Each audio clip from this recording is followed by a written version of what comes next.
স্মৃতির মুখের হাসি, তার সব ইচ্ছা স্বপ্ন আমি পূরণ করব। বর্তমান সময়ে জনপ্রিয় রোমান্টিক জুটি ফারহান আহমেদ জুবান ও কেয়া পায়েল।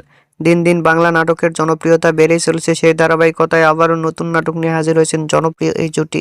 নাটকটির নাম সুখের গল্প। এই নাটকটিতে অভিনয় করেছেন বর্তমান সময়ের আলোচিত অভিনেতা ফারহান আহমেদ জুবান ও আলোচিত অভিনেত্রী কেয়া পায়েল। এই নাটকটি রচনা ও পরিচালনা করেন মজুমদার শিমুল। নাটকটি খুব শীঘ্রই সুলতান এন্টারটেইনমেন্টের ইউটিউব চ্যানেলে প্রকাশিত হবে। আপনারা দেখতে চাইলে অবশ্যই সুলতান এন্টারটেইনমেন্টের ইউটিউব চ্যানেলে চোখ রাখুন এবং নিয়মিত নতুন নতুন নাটকের আপডেট পেতে হলে অবশ্যই চ্যানেলটিকে সাবস্ক্রাইব করে রাখুন। পরবর্তী ভিডিওর জন্য অপেক্ষা করুন।